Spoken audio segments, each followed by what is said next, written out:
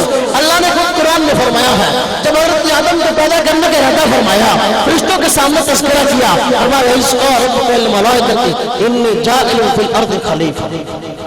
یہ خلیفہ کس کا مقام ہے؟ یہ انسان کا مقام ہے۔ خلیفہ وہ ہوتا ہے جو نائب ہو، اللہ رب العزت کا نائب اس کائنات کے اندر انسان ہے۔ یہ انسان کا مطلب قرآن نے پیش کیا۔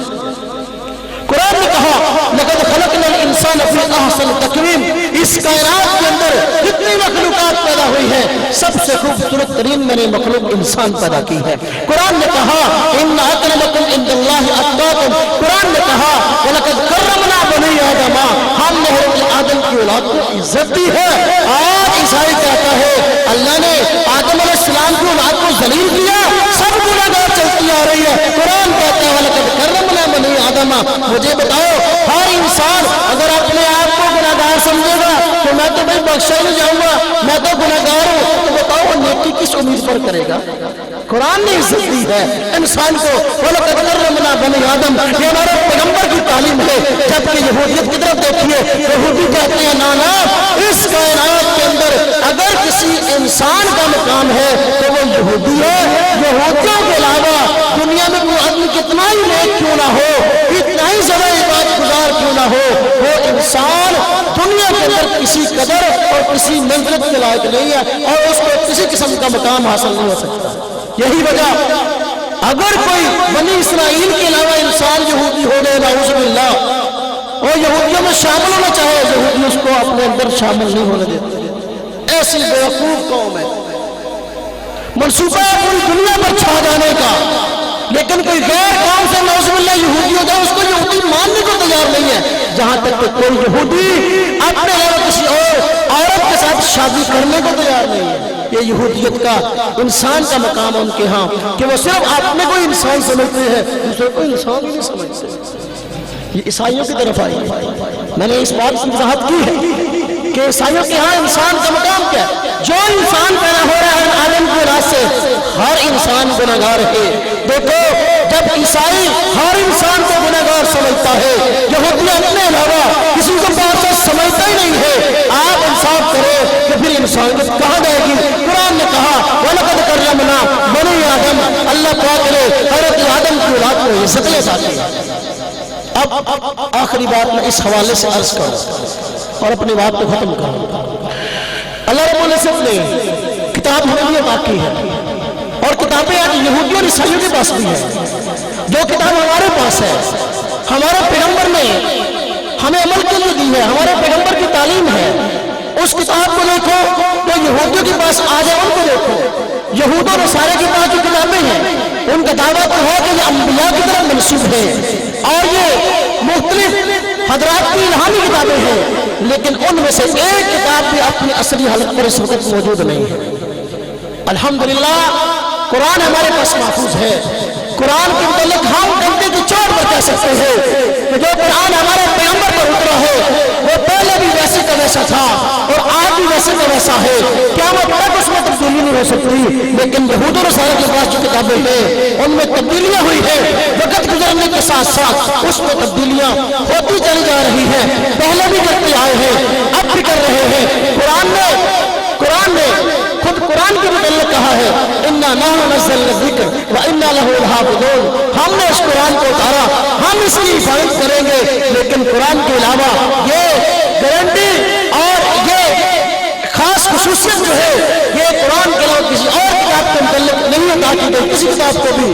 آپ دیکھیں اب یہ جو کتابیں ہیں یہودی اور عیسائی کے پاس ہے، ہم کہتے ہیں تمہاری اپنی گھر کی بنائی ہوئی ہیں، وہ انبیاء جن کتابیں منسوخ کی جاتی ہیں ان کی زبان کا پتہ نہیں ہے اور کس زبان میں ہوتی تھی، ان کو اردو زبان میں نقل کس نے کیا۔ آپ پاکستان کی بائبل اٹھائیے اس میں الفاظ اور ملیں گے، بنگلہ دیش کی اٹھائیے وہ اور ملے گی، انڈیا کی اٹھائیے اور ملے گی، انگلش میں اٹھائیے اور ملے گی، پاکستان کی اٹھائیے اور ہے۔ الحمدللہ یہ ہمارا قرآن ہے، ہمارے پیغمبر کی کتاب ہے۔ آپ دنیا کے کسی کونے سے لے لیے، کسی کونے سے لیے، اس سے پڑھنے کے لیے اس کی ضرورت کیجیے، دنیا کے کسی کونے سے کوئی کتاب ہو الحمدللہ علی ذالک وہ ہر جگہ سے ایک جیسی آپ کو نظر آئے گی۔ یہ قرآن کا احساس ہے۔ اور پھر دیکھیے میں یہ کتابیں اللہ معاف فرمائے آج بائبل کارسپینڈنس کورس کے نام سے ہمارے اندر گمراہی پھیلائی جا رہی ہے، بائبل کتاب کو تقسیم کیا جا رہا ہے، ہمارے مسلمانوں کو وزٹ کے بہانے، مری اثار کے بہانے اور باہر ملک لے جانے کے بہانے ان کو بائبل کارسپینڈنس کورس کر کے ان کو سنت دی جا رہی ہے اور اپنے کاغذات کے اندر عیسائی بنایا جا رہا ہے۔ ہم کہتے ہیں یہ بائبل تو تم ہمارے یہاں تقسیم کرتے ہو، کبھی اس کو کھول کر تم نے غور سے دیکھا؟ الحمدللہ ہم ڈبے کی چوٹ پر یہ بات کہتے ہیں تمہارے پاس کی جو بائبل ہے اس میں تم نے اپنے من مرضی کی اتنی تبدیلیاں کی ہے، کسی ایک پیغمبری کتاب بھی اپنی اصل شکل کے اندر محفوظ نہیں ہے۔ اور عام بات کہتا چلو جاؤں کہ دیکھو قرآن ہے، آج قرآن سب کے سامنے ہے، آج کی جدید سائنس ہے، آج ہر انسان اپنے عقل کو استعمال کرتا ہے، اللہ پاک نے ہر انسان کو عقل عطا کی ہے۔ اگر کوئی انسان عقل مند ہو، سائنس کو سمجھنے والا ہو تو وہ قرآن کو اٹھائے، اس کو اس میں عقل کے مطابق احکامات ملیں گے اور اس کو سائنس کے تناظر میں قرآن کی باتیں نظر آئیں گی، بائبل کو اٹھائے گا وہ عقل کے خلاف بھی نظر آئے گی، سائنس کے خلاف بھی نظر آئے گی۔ میں اس میں کچھ باتوں پر اشارہ کرتا ہوں، اپنی بات کو ختم کرتا ہوں۔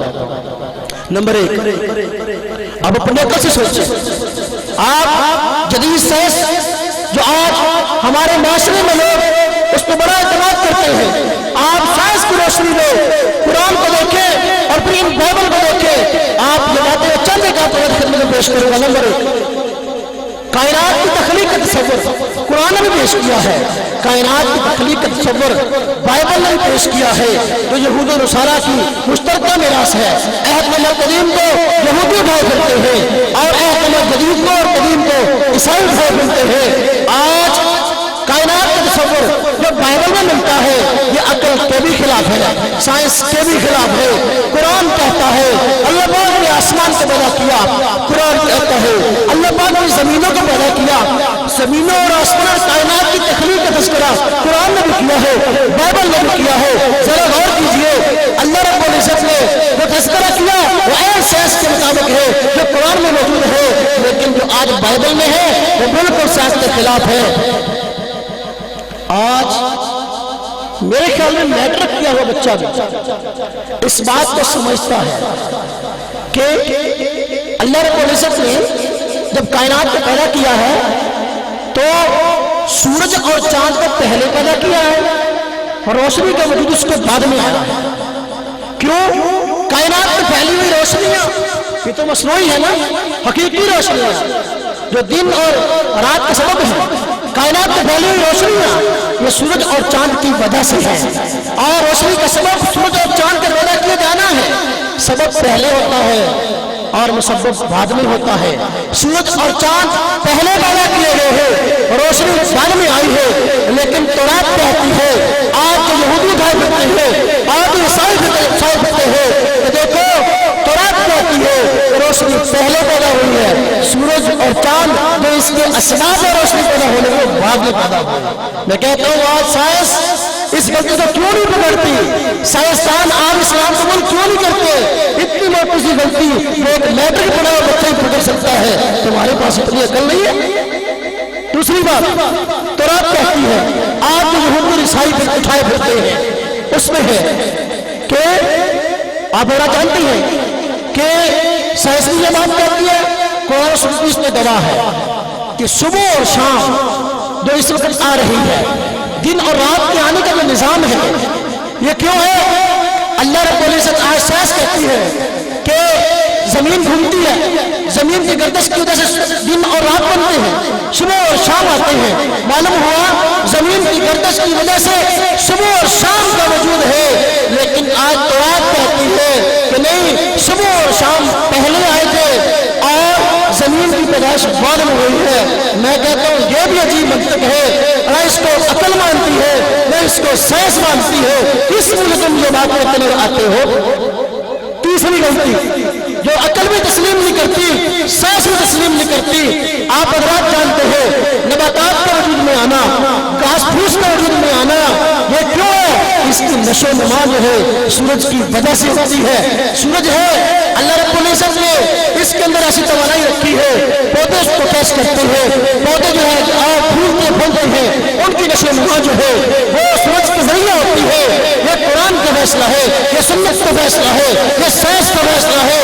لیکن تورات کیا آتی ہے؟ آج کی تورات میں لکھا ہے نا وہ بات نہیں ہے, بلکہ نباتات اور گھاس پہلے وجود میں آئے ہیں, سورج بعد میں وجود میں آیا ہے. یہ ایسی موٹی غلطی ہے, ایک نیگیٹو پڑا ہوا بھی اس غلطی کو تسلیم کر سکتا. آگے چوتھی غلطی یہ دیکھیں, سب الحمدللہ نیگیٹو پڑے ہوئے بچے اس بات کو جانتے ہیں یہ چاند یہ روشنی کس سے حاصل ہے؟ سورج سے. سائنس بھی یہ بات کہتی ہے. الحمدللہ قرآن نے بھی اس کی طرف اشارت کی ہے, سنت میں اشارت موجود ہے. للشمس ينبغي لها ان تدرك القمر ولا الليل سابق النهار كل في فلك يسبحون. میں اس کی لمبی بحث نہیں جاتا, لیکن الحمدللہ قرآن اس کا ضامن ہے. لیکن بائبل کو دیکھیے, بائبل کہتی ہے نہیں, چاند کی اپنی روشنی ہے, سورج کی اپنی روشنی ہے, چاند سورج سے روشنی نہیں لیتا. میں ان سائنسدانوں کو کہتا ہوں جو بائبل پڑھتے ہیں کبھی غور کے ساتھ تو پڑھے اور اسلام کی تعلیمات کو پڑھے. تمہارے سامنے ہمارے پیغمبر کی تعلیم کیسے صاف اور کیسے کھڑی ہو کر واضح ہوگی. تم کیوں عقل سے کام نہیں لیتے؟ پانچویں غلطی, قرآن نے کہا ہے, آپ بھی جانتے ہو, سائنس بھی کہتی ہے خلق السماوات والارض بغیر عمد ترونها. قرآن نے کہا آسمانوں کو اللہ نے پیدا کیا, زمین کو اللہ نے پیدا کیا, لیکن آسمانوں اور زمین کو اللہ پاک نے بغیر ستون کے پیدا کیا ہے. قرآن کہتا ہے, سائنس بھی کہتی ہے, اور قرآن نے اس میں مشاہدے والی بات پیش کی ہے. ترونها جس کو تم دیکھتے ہو. کبھی آپ نے دیکھا آسمان کے ستون ہو, آسمان کے پلر ہو, لیکن آج کی بائبل کہتی ہے جس کو یہودی اور عیسائی بھائی کہتے ہیں کہ آسمان کے بھی ستون ہے, زمین کے بھی ستون ہے. میں کہتا ہوں اتنی بڑی غلطی ہے, میں پڑا ہوا کے پر غور کرے اس کو غلطی واضح ہو سکتی ہے. سائنس آج اس بات کو پیٹ کر غلط قرار دے رہی ہے اور تو اس بائبل کو اٹھایا پھرتا اور تقسیم کر رہے ہیں. آج کی جدید دور کا مذہب عیسائیت ہے, آج کی جدید دور کا مذہب یہودیت ہے. میں کہتا ہوں کبھی غور تو کرنا, دیکھو کتنی بڑی غلطی ہے. پھر دیکھو اسی تورات میں لکھا ہے, میں اس پر الحمدللہ دلال رکھتا ہوں, اسی تورات میں لکھا ہے کہ جتنے درخت بیجدار ہیں ان سب کے پھلوں کو کھانا چاہیے اور وہ کھانے کے لیے پیدا کیے گئے ہیں. میں آج کے جدید سائنسدان جو ہے, آج کے جدید ڈاکٹر اور ریسرچ اسکالر جو عیسائی اور یہودی ہیں, ان کو دعوے کے ساتھ کہتا ہوں تم لاؤ ایسے درخت کون سے ہیں جو سارے کھانے کے ہیں. کتنے درخت اللہ پاک نے پیدا کیے ہیں, ان کے پھل اور بیجوں کے اندر زہر ہے, آدمی کھائے گا تو مر جائے گا. آج سائنس بھی یہ بات کہتی ہے, عقل بھی یہ بات کہتی ہے ہر درخت کا پھل کھانے کا نہیں ہے, لیکن تورات آپ کہتی ہے نا بلکہ ہر پھل کھانے کا ہے. ایک کی موٹی غلطی ہے, میں نے آپ حضرات کی خدمت میں پیش کی ہے. آپ کبھی غور تو کریں, آپ حوصلہ چھوٹا نہ کیا کریں. مجھے پرسوں ایک فون آیا, نیٹ پہ بکواس موجود ہے, میں اس آدمی کا نام نہیں لیتا. اس نے کہا میں مسلمان تھا, میں عیسائی ہو گیا ہوں, کوئی آدمی آئے میدان میں قرآن کو اللہ کی کتاب ثابت کرے. میں نے کہا الحمدللہ, کوئی کیا, اللہ پاک نے علماء ہزاروں لاکھوں کے قابل پیدا کیے ہیں جو قرآن کو دفاع کرنے کو تیار ہے. اگر تیرے اندر جرت ہے, نیٹ پہ بیٹھ کے بکواس نہ کر, ہمارے سامنے آ, ہماری آنکھوں میں آنکھیں ڈال کے بات کر. درمیان میں جو آدمی واسطہ تھا, میں نے اس کو یہ وائس ریکارڈ واٹس ایپ کے ذریعے بھیجا. جب اس نے اس کو بھیجا, اس نے کہا پہلے بتاؤ اس مولوی نے یہ جواب دیا ہے کہ مولوی دیوبندی ہے یا دیوبندی نہیں ہے. اس نے کہا یہ دیوبندی ہے. اس نے کہا میں دیوبندیوں سے بات علماء دیوبند کو الحمدللہ لوگ جانتے ہیں, ان کے علم کو جانتے ہیں. ہم تو اپنے استادوں کی بات یاد کیے ہوئے, ہمارے استادوں کی پاس بہت ہی الحمدللہ. ہمارے شیخ تقی عثمانی صاحب دعوت برکات العالیہ نے اظہار الحق کتاب ہے رحمۃ اللہ کرامنی رحمۃ اللہ علیہ کی جو رد سید پر بے مثال کتاب ہے, اس کا ترجمہ جو ہے بائبل سے قرآن تک کے نام سے کیا. عیسائیت کیا ہے کے نام سے اس کا مقدمہ جو الگ چھپا ہوا ہے. خیر میں اس میں بڑی تفصیلی بات نہیں کرتا, میں بائبل کی اغراض بتا رہا تھا. چے کا شوربہ ذاتی کوڑ کے لیے چھتیروں نے جفے. ارے شرم کرو, تمہارے پلے ہے کیا جس کی بنیاد پہ تم اس طرح کی بات کرتے ہو؟ فرضی مسلمانوں والے نام رکھ کر ہمارے کالج یونیورسٹی کے طلبا کو بہکانے کے لیے عنوان اختیار کرتے ہیں، میں پہلے عیسائی تھا، اب میں پہلے مسلمان تھا، اب عیسائی ہو گیا ہوں، اور میری کو تسلی کرو فلاں، جب بھی کہتے ہیں آؤ بھائی تسلی کرو، پھر بس میں اغراض بیان کر رہا تھا، بائبل میں بہت ساری اغراض ہیں، اور ان اغراض میں آپ کو آج کروں، آج حساب اور ریاضی کس نے ترقی کر چکا، آج بیچارے ہمارے نوجوان جو یہ کام کرتے ہیں نا، وہ آئی کام اور بی کام اور فلانا کام اتنی ترقی کر گیا۔ میں کہتا ہوں بائبل پڑھنے والوں اور اس میں تبدیلیاں کرنے والوں تمہیں تو گنتی بھی نہیں آتی۔ الحمدللہ میں اس پہ دلیل رکھتا ہوں۔ بائبل کی کتاب، ایک کتاب کا نام عزرا ہے، دوسری کتاب کا نام نحمیہ ہے، جو عہد اللہ قدیم میں موجود ہے، اس میں ایک بات لکھی ہے، میں اس کو بطور دلیل کے پیش کرتا ہوں۔ اس میں کیا بات لکھی ہے؟ اس میں یہ بات لکھی ہے کہ بنی اسرائیل جب بابل سے رہا ہوئے ہیں تو ان کی تعداد کتنی تھی؟ ان دو کتابوں میں، کتاب عزرا میں، کتاب نحمیہ میں ان کی فہرست لکھی ہے کہ اتنے تھے، پھر ان کا مجموعہ بتایا ہے کہ ان کا مجموعہ کتنا تھا۔ پہلے دو جگہ پر فہرستیں دی ہیں، بات مجھے سننا، دو جگہ پر فہرستیں دی ہیں دونوں کتابوں میں، عزرا میں بھی نحمیہ میں بھی، پھر ان کا مجموعہ بتایا ہے۔ دونوں کتابوں میں عزرا اور نحمیہ میں جو مجموعہ بتایا ہے وہ کیا ہے کہ بابل سے جب بنی اسرائیل کو رہائی ملی ہے ان کی تعداد 40,360 تھی۔ جب ہم نے تحقیق کی، جو فہرستیں دی تھی، گنتی دی تھی، اس کو گنا تو ماشاءاللہ کسی لحاظ سے 40,000 کی جو 60 نہیں بنتی، بلکہ کتاب عزرا کی گنتی کی فہرست کی تو وہ بنی ہے 29,818، اور کتاب نحمیہ کی جو فہرست تھی اس کی گنتی کی ہے وہ 31,089 بنی ہے۔ آپ دیکھو کہاں 40,360 اور کہاں 29,818 اور 31,089۔ ارے تمہیں تو گنتی میں نہیں آتی، اس بائبل کو الہامی کہتے ہو، اس بائبل کو خدا کا قرآن کہتے ہو، اس میں گنتی تک غلط لکھی ہے۔ پہلے اپنا حساب اور ریاضی ٹھیک کرو، پھر آ کر ہم سے دلائل کی باتیں کرنا، پھر یہ باتیں کرنا کہ قرآن کے متعلق کیا بات ہے اور بائبل سے متعلق کیا بات ہے، پہلے اس کو ٹھیک کر لو۔ حکمت کی بات بتاؤ، میں پڑھ رہا سامنے آئی، خرگوش لکھا تھا، خرگوش چگالی کرتا ہے، خرگوش جانتے ہو نا کسے کہتے ہیں؟ خرگوش چگالی کرتا ہے۔ میں نے کہا آج سائنس اس بات کی شریعت نفی کرتی ہے کہ خرگوش چگالی نہیں کرتا۔ کتنی عام سی بات ہے، اس میں کیا خرگوش چگالی کرتا ہے، کتنی واضح بات، کتنی واضح غلطی ہے، اور تم اس کو پھیلاتے ہو۔ الہامی کتاب ہے، الہامی کتاب خود لکھتے ہو اور الہامی کتاب ہے۔ پھر دیکھو اسی کتاب میں لکھا ہے کہ یہ چونٹی ہے، نمل، جسے قرآن نے کہا، اور نمل قرآن نے کہا چونٹی کے متعلق کہا کہ ان چونٹیوں کا نہ کوئی سردار ہوتا ہے، نہ حاکم ہوتا ہے، نہ ناظر ہوتا ہے۔ حالانکہ قرآن کہتا ہے نہ بلکہ ان کا ایک ڈسپلن ہے، یہ بھی ایک نظام رکھتی ہے۔ کاش آج تو ماشاءاللہ اللہ معاف فرمائے ہم اس کے قائل بھی نہیں، اس کی اجازت نہیں دیتے کہ کیبل پر جو ہے کچھ دیکھیں، لیکن کیبل پر مستقل طور پر جو ہے اب تو جانوروں کی تحقیقات پر مستقل چینل بن گئے ہیں۔ آج کہنے والے یہ بات کہتے ہیں، سائنسدان کہتے ہیں چونٹی بڑی مہذب ایک اللہ کی مخلوق ہے، ان میں سردار بھی ہوتا ہے، اس میں حاکم بھی ہوتا ہے، ڈسپلن بھی ہوتا ہے۔ بائبل کہتا ہے ڈسپلن کوئی نہیں ہے۔ قرآن نے اس ڈسپلن کا ذکر کیا، انہیں سلیمان کا لشکر آ رہا تھا اور چونٹی کو پتہ چلا کون کی سردار تھی، اس نے کہا بھئی ادخلوا مساکنکم، اے چونٹیوں اپنی اپنی بلوں کے اندر گھس جاؤ، اور سلیمان کا لشکر آ رہا ہے۔ خیر یہ قرآن کی صداقت ہے، میں کہتا ہوں قرآن میں واضح طور پر جو بات کہتی ہے وہ حق اور سچ ہے۔ فَوَيْلٌ لِّلَّذِينَ يَكْتُبُونَ الْكِتَابَ بِأَيْدِيهِمْ ثُمَّ يَقُولُونَ هَٰذَا مِنْ عِندِ اللَّهِ، اپنے ہاتھوں سے باتیں لکھتے ہیں پھر کہتے ہیں یہ اللہ کا کلام ہے، ان کے ہاتھ کیوں نہیں ٹوٹ جاتے؟ خود لکھ کر خدا کا کلام کہتے ہیں، خود لکھ کر الہامی کلام کہتے ہیں۔ قرآن ہے خدا کا کلام، خدا ہے الہامی کلام، آؤ اس کا مقابلہ کرو۔ کیا قیامت تک الحمدللہ تم اس کا مقابلہ نہیں کر سکتے. تم چینل بازی چھوڑ دو, اپنے رسالوں میں, اپنے ٹی وی چینلوں میں, فیس بک پر یہ باتیں چھوڑ دو.